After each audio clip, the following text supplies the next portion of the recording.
Já deve estar claro a esta altura que para encontrar a via aberta, precisamos vivenciar primeiro o auto-engano tal como ele é, expondo-nos completamente. Podemos até hesitar em pensar sobre um assunto tão cheio de boas perspectivas como a via aberta, porque estamos muito desconfiados da nossa ambição. Nossa cautela, porém, é um sinal de que estamos preparados para pensar nisso.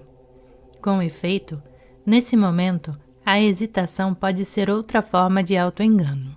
Ignoramos os ensinamentos com a justificativa de tentarmos ser perfeitos e excessivamente cuidadosos. A abordagem da via aberta consiste na experiência que discutimos na palestra intitulada Iniciação. Dispor-se a si mesmo, de abrir-se para a vida, de ser o que se é, de apresentar suas qualidades positivas e negativas ao amigo espiritual e de abrir caminho através delas. Em seguida, tendo-se apresentado, tendo vivenciado a iniciação e o encontro de duas mentes, você pode querer então avaliar suas credenciais. Você participou de um acontecimento extraordinário. Você estava pronto para se abrir. Seu amigo espiritual se abriu e você encontrou a si mesmo e ao seu amigo espiritual no mesmo momento. Foi emocionante. Foi maravilhoso. O problema reside no fato de estarmos sempre tentando nos garantir, nos reassegurar de que estamos bem. Vivemos constantemente à procura de algo sólido a que possamos nos agarrar. A situação milagrosa do encontro de duas mentes é uma experiência tão fantástica que parece confirmar a nossa expectativa por prodígios e magia. Daí a etapa seguinte no caminho do auto-engano é o desejo de ver milagres. Lemos muitos livros que descrevem a vida de grandes yogis e swamis, santos e avatares, e todos parecem aludir a milagres extraordinários. Alguém que passou através de uma parede, alguém que virou o mundo de cabeça para baixo. Milagres desse tipo. Gostaríamos de provar a nós mesmos que esses milagres existem, porque gostaríamos de ter a certeza de que estamos do lado do guru, do lado da doutrina, do lado dos milagres, certos de que o que estamos fazendo é seguro e poderoso, realmente sensacional, certos de estarmos do lado dos mocinhos. Gostaríamos de ser uma das poucas pessoas que fizeram algo fantástico, extraordinário, super extraordinário, uma das pessoas que viraram o mundo pelo avesso. Eu realmente pensava que estava em pé no chão, mas descobri que estava de ponta cabeça. O súbito lampejo do encontro com o amigo espiritual, o encontro de duas mentes, é positivamente real, um acontecimento autêntico, sensacional, um milagre de fato. Talvez não tenhamos certeza absoluta, mas é muito possível que um milagre dessa natureza signifique que estamos seguindo a pista certa, que finalmente encontramos o verdadeiro caminho. Esses intensos esforços para provar a nós mesmos que o que estamos fazendo é certo indicam um estado de mente bastante introvertido. Estamos conscientes de nós mesmos e do nosso estado de ser. Sentimos-nos fazendo parte de uma minoria e realizando algo fora do comum. Sentimos que somos diferentes de todas as outras pessoas. Esse tipo de tentativa de provar nossa própria singularidade é simplesmente uma tentativa de validar o nosso auto-engano. É claro que participei de algo extraordinário.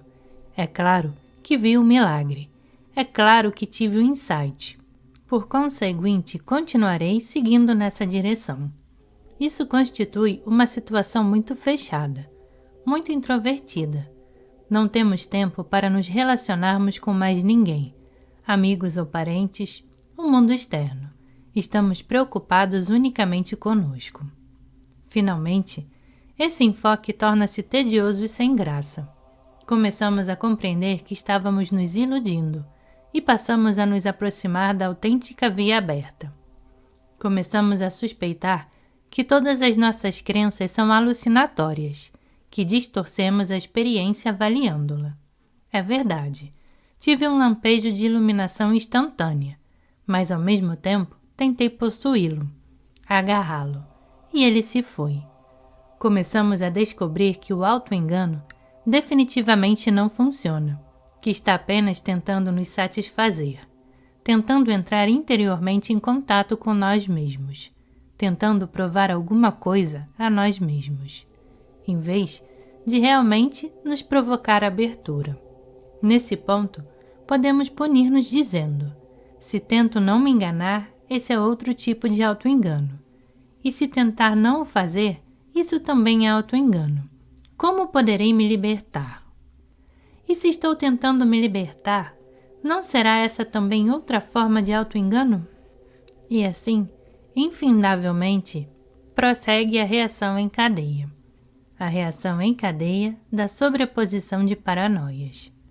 Ao descobrir o auto-engano, passamos a sofrer da intensa paranoia e autocrítica, o que é benéfico. É positivo experimentar a desesperança em relação à ambição, a tentativa de abrir-nos, a tentativa de animar a nós mesmos, porque isso prepara o terreno para outro tipo de atitude em relação à espiritualidade. O ponto onde estamos tentando chegar é: quando vamos nos abrir realmente? A ação da nossa mente é sobrepujante, uma unha encravada, introvertida. Se eu fizer isto, acontecerá aquilo. Se eu fizer aquilo, acontecerá isto. Como poderei fugir do auto-engano? Reconheço, vejo, mas como sairei dele? Receio que todos nós tenhamos de passar por isso individualmente. Não estou dando um roteiro turístico para a iluminação. Não garanto coisa alguma. Eu estou apenas sugerindo que talvez haja alguma coisa errada nessa abordagem. Sentimos algo errado em nossa postura e pedimos conselhos ao nosso guru. Estou inteiramente convencido de que este é, sem dúvida, o caminho certo para mim. Nem precisamos discutir isso, mas parece que alguma coisa está errada. Trabalhei muito comigo mesmo, e apesar disso, vejo-me envolvido em uma reação em cadeia de derrotas sucessivas. Muito bem, e depois? Estou ocupado demais com isso para fazer qualquer outra coisa, porque o que está acontecendo me atormenta muito. Muito bem, relaxe. O que posso fazer? Você não tem nenhuma sugestão para me dar? Receio não poder dar uma solução imediata ao seu problema. Para começar, preciso saber o que está realmente errado com você. Isso é o que diriam todos os profissionais. Se houver algo de errado com a sua televisão, você não trocará uma peça imediatamente. Primeiro, deve-se examinar o aparelho todo. Qual é a parte que não funciona? Que válvulas queimaram? Bem, não parece haver nada de errado especificamente. Mas assim que tento tocar no assunto, tudo simplesmente se descontrola e não funciona mais. Quando tento fazer alguma coisa para corrigir a situação, não obtenho nenhum resultado. Alguma coisa parece ter derretido. É um problema grave. Veja bem, toda vez que tento sair disso, como você e outros gurus me aconselharam que fizesse, eu tento repetidamente, mas o problema parece não ter fim. As coisas estão sempre dando errado. Posso praticar asanas, pranayama, zazen e tudo mais. E por mais que procure fazê-lo corretamente, ainda assim, os tais problemas, sempre os mesmos, retornam incessantemente. Tenho muita confiança nas doutrinas, nos ensinamentos, nos métodos. É claro que tenho. Amo os mestres, amo os métodos, amo mesmo. Tenho-lhes absoluta fé. Sei que muita gente se dá muito bem seguindo o mesmo caminho que estou tentando percorrer. Mas o que há de errado comigo? Talvez eu tenha um mau karma. Talvez eu seja a ovelha negra da família. Poderia ser isso? Se for, farei uma peregrinação de joelhos à Índia. Qualquer sacrifício que for preciso. Poderia até me matar de fome.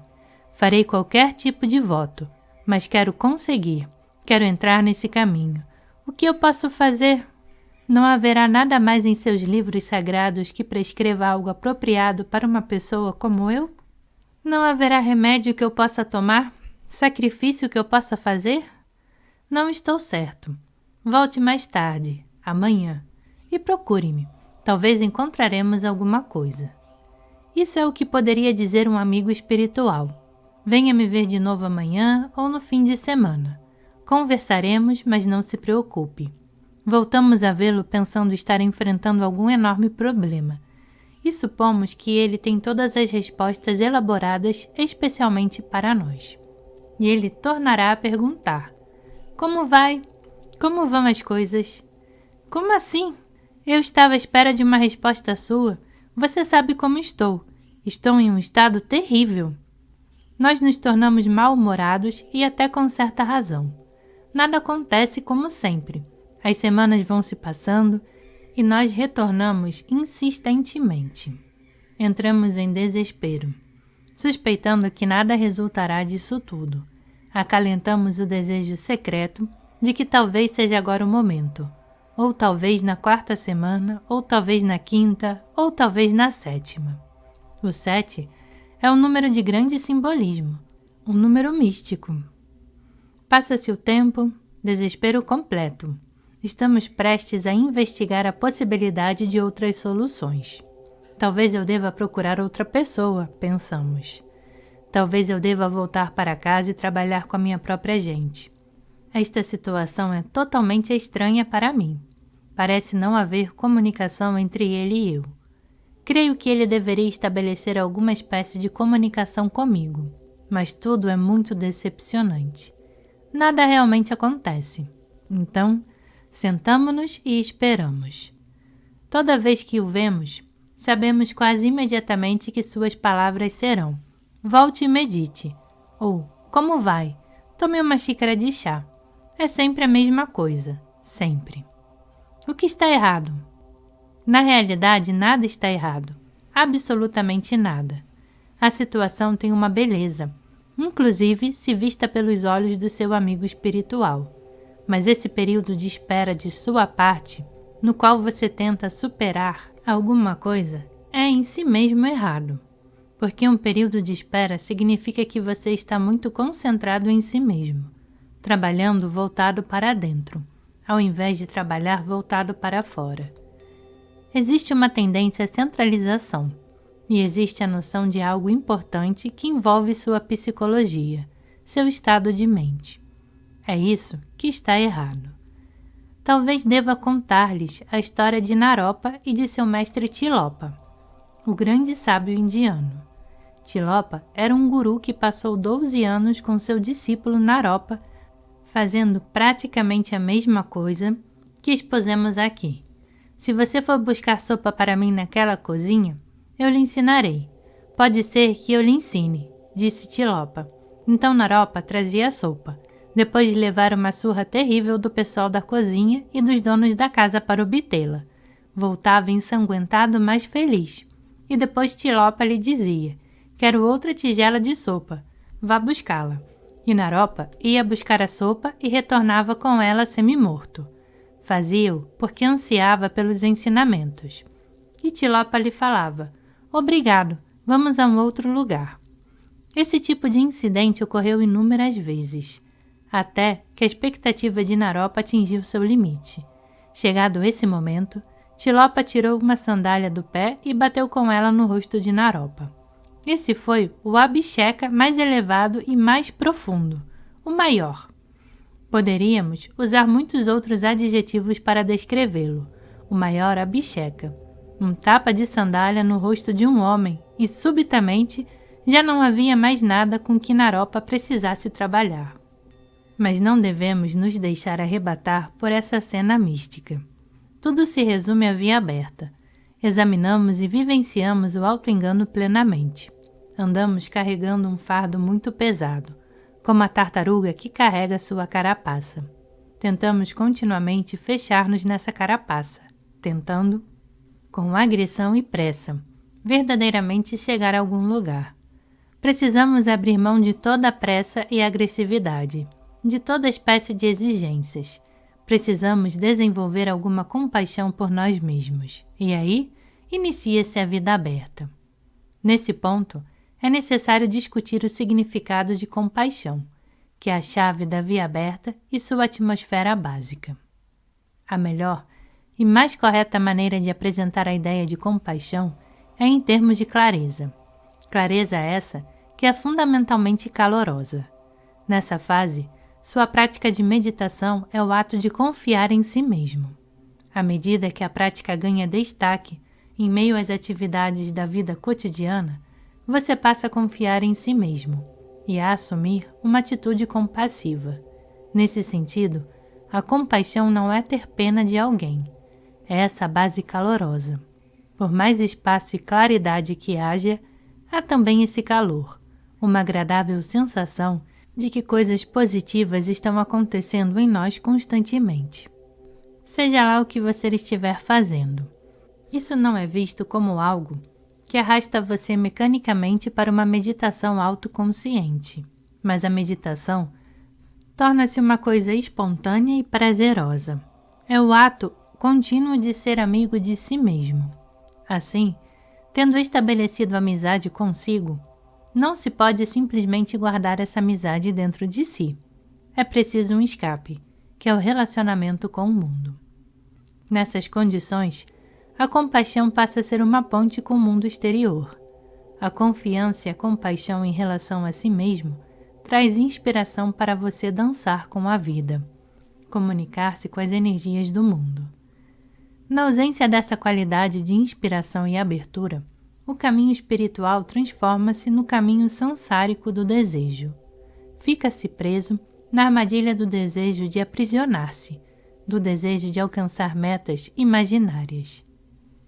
Se nos achamos incapazes de alcançar nosso objetivo, o desespero e a insatisfação diante da ambição frustrada tomam conta de nós. Por outro lado, se achamos que estamos atingindo nossa meta, podemos ficar orgulhosos e agressivos. Sei o que estou fazendo. Não toque em mim. Podemos ficar inflados com nosso conhecimento, como certos especialistas que encontramos e que conhecem um assunto a fundo. Quando alguém faz perguntas, sobretudo perguntas estúpidas ou provocadoras, eles ficam com raiva em vez de tentar explicar alguma coisa. Como é que você pode dizer uma coisa dessas? Como pode sequer sonhar em fazer perguntas tão estúpidas? Não vê o que eu sei? Ou podemos até ser bem-sucedidos em alguma forma de prática de concentração dualista e vivenciar uma espécie de estado místico.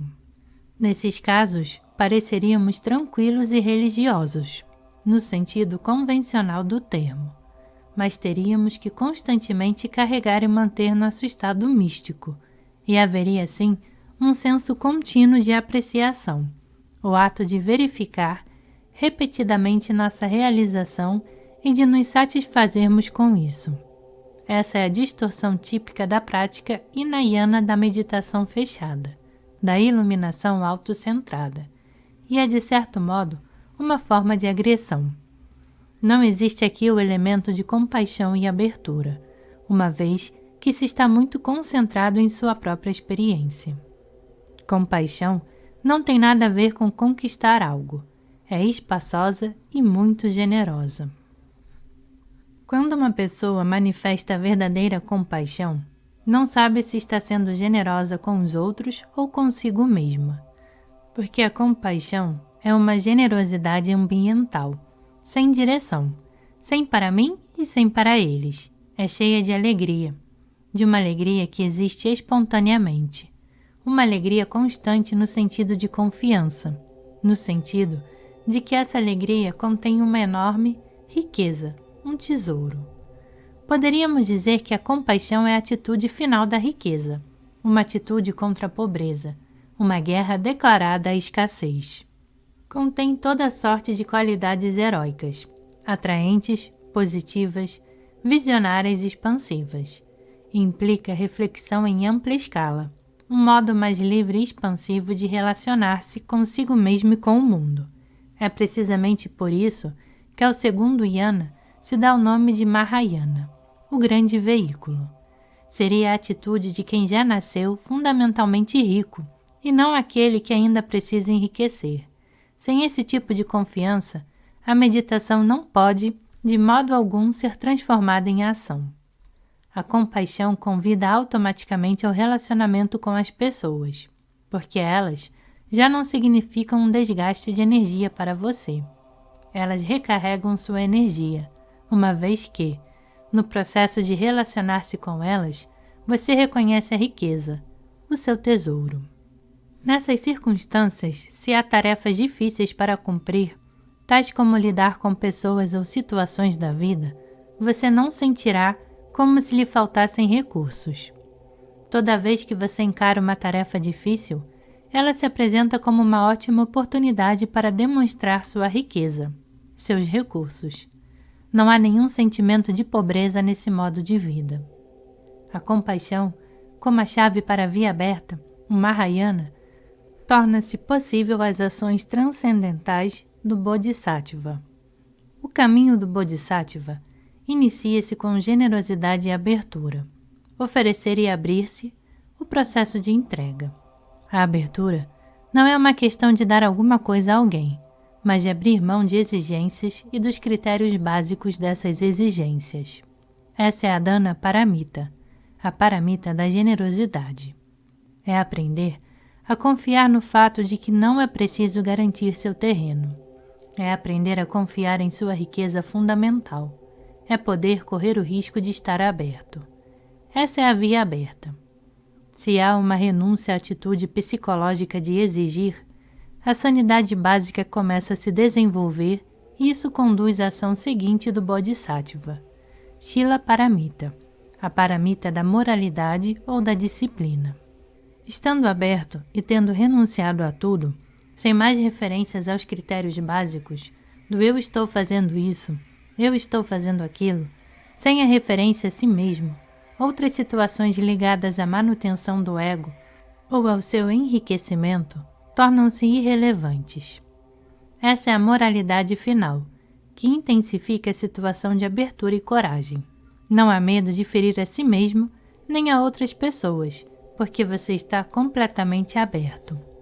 Você não sente que as situações deixam de lhe inspirar, o que lhe traz paciência, Kshanti Paramita. E a paciência conduz à energia, viria, à qualidade do deleite.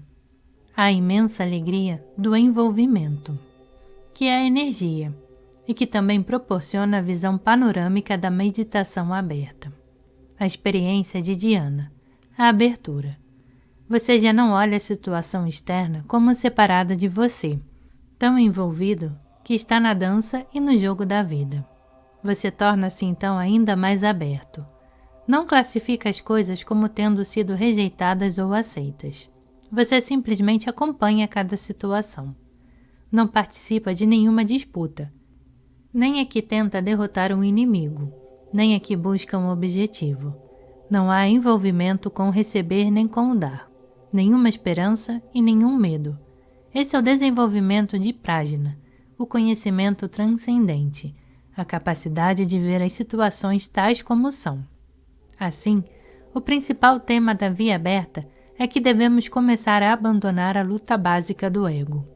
O verdadeiro significado da compaixão e do amor é sermos completamente abertos, é termos essa espécie de confiança total em nós mesmos. Já foi feita uma infinidade de discursos sobre amor, paz e tranquilidade no mundo. Mas o que fazer para que realmente exista amor?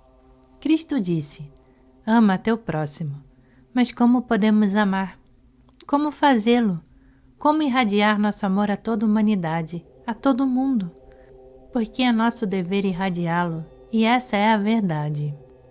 Se não amarmos, seremos condenados, seremos maus, estaremos prestando um desserviço à humanidade. Se amarmos, estaremos no caminho, estaremos na direção certa. Mas como? Muitas pessoas ficam românticas demais diante do amor, se inebriam com a simples menção dessa palavra. Mas depois haverá uma lacuna, um período em que não estaremos inebriados de amor. Outra coisa surge, uma coisa constrangedora, uma questão particular. Queremos excluí-la. São partes íntimas, vergonhosas, que não fazem parte da nossa divindade. Não queremos mais pensar nisso. Queremos simplesmente provocar outra explosão de amor, e assim seguir em frente, ignorando as partes do nosso ser que rejeitamos, tentando ser virtuosos, amorosos e bons. Isso talvez seja desconcertante para muita gente, mas receio que o amor não seja realmente apenas a experiência do belo e da alegria romântica. O amor está associado ao feito, à dor e à agressão, bem como à beleza do mundo. O amor não é a recriação do céu. Amor ou compaixão, o caminho aberto, está relacionado com o que é, a fim de desenvolver o amor universal, o amor cósmico, seja como for que vocês gostem de chamá-lo. É necessário aceitar toda a situação da vida como ela é, tanto a luz como as trevas, tanto o bom como o mal. É preciso abrir-se para a vida, comunicar-se com ela. Talvez vocês estejam lutando para desenvolver o amor e a paz, lutando para realizá-los. Vamos realizá-lo. Vamos gastar milhares de dólares a fim de transmitir a doutrina do amor por toda parte. Vamos proclamar o amor. Certo. Proclamem-no. Façam isso. Gastem seu dinheiro. Mas o que dizer da pressa e da agressão por trás do que estarão fazendo? Por que vocês têm que nos empurrar para que aceitemos o seu amor? Por que há tanta pressa e tanta força envolvidas nisso? Se o seu amor se move com a mesma precipitação e ímpeto do ódio de outras pessoas, alguma coisa deve estar errada. Seria o mesmo que chamar a luz de escuridão. Há muita ambição envolvida nisso, tomando a forma de proselitismo. Essa não é uma situação aberta de comunicação com as coisas como elas são. Em última análise, o sentido da frase paz na terra é eliminar de vez as ideias de paz e guerra e abrir-se igual e completamente para os aspectos positivos e negativos do mundo. É como ver o mundo com uma visão panorâmica. A luz e a escuridão. Ambas são aceitas. Você não está tentando defender a luz em detrimento da escuridão. A ação do Bodhisattva é como a lua que brilha em uma centena de tigelas de água, de modo que é uma centena de luas, uma em cada tigela. Isso não é a intenção da lua, nem o projeto de alguém. Por alguma estranha razão, porém, há uma centena de luas refletidas em uma centena de tigelas de água. Abertura significa esse tipo de autoconfiança e convicção absoluta. O estado aberto da compaixão funciona dessa maneira, e não tentando deliberadamente criar uma centena de luas, uma em cada tigela. O problema básico que parecemos enfrentar é que estamos demasiadamente envolvidos com a tentativa de provar alguma coisa. Isso está ligado à paranoia e ao sentimento de pobreza. Quando tenta-se provar ou obter algo, já não há abertura. É preciso verificar tudo, organizar as coisas corretamente. É um jeito muito paranoico de viver e realmente não prova coisa alguma. Podemos estabelecer recordes em relação a números e quantidades. Construímos o maior, o mais imponente, possuímos o mais numeroso, o mais comprido, o mais gigantesco. Mas quem se lembrará do recorde quando estivermos mortos? Ou daqui a 100 anos? Ou daqui a 10 anos? Ou daqui a 10 minutos? Os recordes que valem são os do momento, os do agora, quer estejam a comunicação e a abertura ocorrendo agora ou não. Essa é a via aberta, o caminho do Bodhisattva.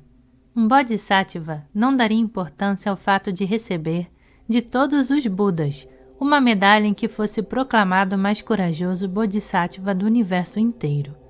Não daria a menor importância. Nunca lemos nos escritos sagrados histórias de Bodhisattvas que tivessem recebido medalhas. O que, diga-se de passagem, está muito certo, porque eles não têm necessidade alguma de provar o que quer que seja. A ação do Bodhisattva é espontânea, é a via aberta, a comunicação aberta que não envolve nem luta nem pressa. Pergunta: imagino que ser Bodhisattva significa ajudar as pessoas, e as pessoas fazem pedidos específicos. Por isso mesmo, o Bodhisattva precisa praticar ações específicas. Mas como a ideia de ser totalmente aberto se ajusta à necessidade de praticar ações específicas? Resposta: o estar aberto não significa ser insensível, um zumbi. Significa estar livre para fazer, diante de determinada situação, o que for necessário, justo porque não se quer nada da situação. Se está livre para agir da maneira genuinamente apropriada a ela. E da mesma forma, se outras pessoas desejam alguma coisa de você, isso pode ser o problema delas. Você não precisa ficar tentando agradar ninguém. Abertura significa ser o que você é. Quando você está à vontade, sendo você mesmo, surge automática e naturalmente um ambiente de abertura e comunicação. É como a ideia da lua e das tigelas de água, a que fizemos referência. Se as tigelas estiverem lá, refletirão o seu estado de lua. Se não estiverem, não refletirão. Ou, se estiverem apenas pela metade, refletirão apenas metade. Isso depende delas. Você está lá aberto, como a lua, e as tigelas podem refletir você ou não. Isso nem importa e nem deixa de importar. Você apenas está lá. As situações surgem automaticamente. Não precisamos ajustar-nos a papéis e ambientes especiais. Creio que por um longo tempo, muitos de nós temos tentado fazer isso, limitando-nos, encaixando-nos em um conjunto estreitamente definido de circunstâncias. Despendemos tanta energia focalizando nossa atenção em um determinado ponto que descobrimos, para nossa surpresa, a existência de áreas inteiras que deixamos escapar. Pergunta: podemos agir com compaixão e ainda assim fazer as coisas como elas devem ser feitas? Resposta: quando não há pressa nem agressão, percebemos que há espaço suficiente para nos movermos e fazermos coisas, e vemos com maior clareza o que deve ser feito. Tornamo-nos mais eficientes e o nosso trabalho se torna mais preciso. Pergunta: acredito, Rinpoche, que você tenha estabelecido uma distinção entre o caminho aberto e o caminho interno. Você poderia destacar as diferenças que vê entre o interno e o externo? Resposta: a palavra interno, tal como você a emprega, parece sugerir esforço, introspecção, reflexão sobre se você é ou não uma pessoa suficientemente digna, correta e apresentável. Nesse enfoque, há excesso de trabalho consigo mesmo, demasiada concentração interior, ao passo que o caminho aberto é uma questão de trabalhar puramente com o que é, de abandonar o medo de que alguma coisa não venha a funcionar, de que alguma coisa venha a falhar. É preciso abandonar a paranoia de que talvez não nos adequemos às situações, de que podemos ser rejeitados. Lida-se unicamente com a vida como ela é. Pergunta: de onde vem essa atitude calorosa? Resposta: da ausência de agressão. Pergunta: mas não é essa a meta? Resposta: tanto quanto o caminho, a ponte. Não moramos na ponte, caminhamos sobre ela. Na experiência da meditação, há automaticamente alguma noção da ausência de agressão, que é a definição de Dharma. Define-se Dharma como não paixão, ou ausência de paixão, e essa ausência de paixão implica a ausência de agressão. Quando você está apaixonado, precisa obter alguma coisa rapidamente para satisfazer seu desejo. Quando não há o desejo para ser satisfeito, não há agressão nem pressa, de tal forma que, quando uma pessoa é realmente capaz de relacionar-se com a simplicidade da prática da meditação, há automaticamente ausência de agressão. Porque não há pressa. Você pode se permitir relaxar, porque você se permite relaxar. Pode se permitir fazer companhia a si mesmo. Pode tranquilamente amar a si mesmo, ser amigo de si mesmo. Assim, pensamentos, emoções e o que quer que ocorra na mente constantemente acentuam o ato de estabelecer amizade consigo mesmo. Outra forma de apresentar isso é dizer que a compaixão é a qualidade pé no chão da prática da meditação. a sensação de terra e de solidez. A mensagem da compaixão calorosa resume-se em não ter pressa e em nos relacionarmos com cada situação como ela é. O nome do índio americano, Touro Sentado, parece um perfeito exemplo disso. Touro sentado é sólido e orgânico. É um estado de real e definitiva presença, de repouso. Pergunta: você diz, ao que parece, que a compaixão cresce, mas está implícito nisso que não precisamos cultivá-la. Resposta: ela se desenvolve e cresce, fermenta por si mesma, não precisa de nenhum esforço. Pergunta: e morre? Resposta: não parece morrer. Diz Santideva que toda ação sem compaixão é como plantar uma árvore morta, mas qualquer coisa que se relaciona com a compaixão é como plantar uma árvore viva. Ela cresce e cresce sem parar e nunca morre. Ainda que pareça morrer, sempre deixa para trás uma semente da qual outra árvore nascerá. A compaixão é orgânica, persiste indefinidamente. Pergunta: há um certo tipo de calor que se manifesta quando você começa a se relacionar com alguém, e depois de algum modo, essa energia torna-se avassaladora e lhe pega de tal maneira que não deixa espaço nenhum no qual possa se mover. Resposta: se for destituído de implicações e autoafirmações, esse calor será autossustentado e fundamentalmente saudável. Quando fazemos iogurte, se elevarmos a temperatura ou tentamos enriquecê-la em demasia, não fazemos um bom iogurte. Se o deixamos à temperatura certa e o largamos onde está, será um bom iogurte. Pergunta: como saber quando deixá-lo? Resposta: não precisamos estar controlando constantemente. Devemos antes abandonar do que tentar manter o controle. Antes confiar em nós mesmos do que nos testar. Quanto mais tentarmos nos analisar, maior será a possibilidade de interrompermos o jogo e a progressão naturais da situação. Mesmo que o que estejamos fazendo seja incerto e arriscado, ainda que pareça possível que todo o negócio acabe explodindo e fique deformado, não nos preocupamos com isso. Pergunta: o que acontece quando alguém cria uma situação e nós nos preocupamos com ela? Resposta: preocuparmos-nos não ajuda. Pelo contrário, só torna as coisas piores. Pergunta: parece que o processo de que estamos falando requer alguma espécie de destemor. Resposta: sim, muito destemor. É o pensar positivo, a mentalidade da riqueza. Pergunta: e se sentirmos a necessidade de praticar um ato violento para, por fim, beneficiar uma pessoa? Resposta: você faz exatamente isso.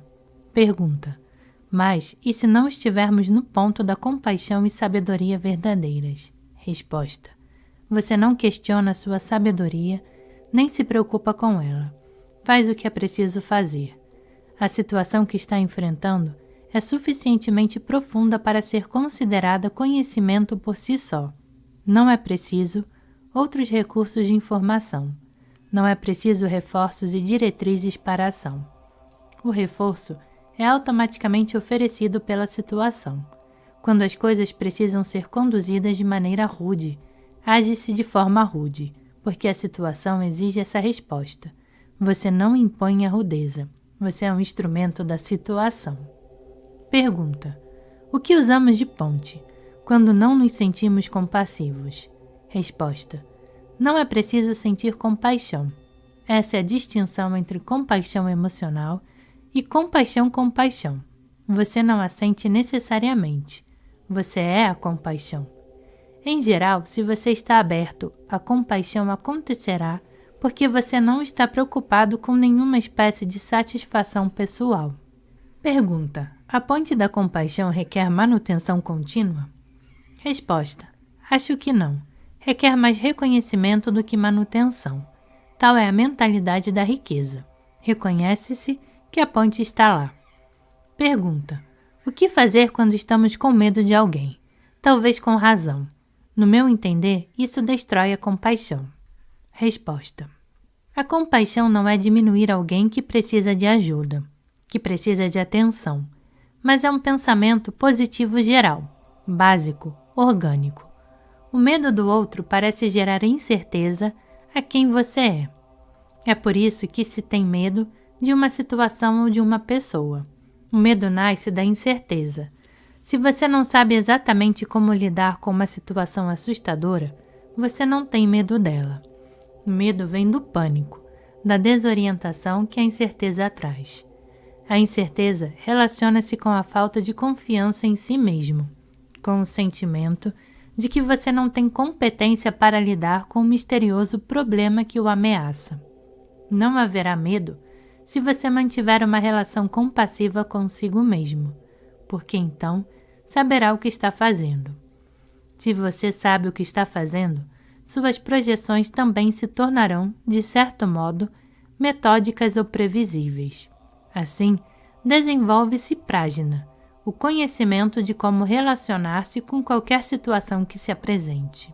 Pergunta: o que quer dizer projeções nesse contexto?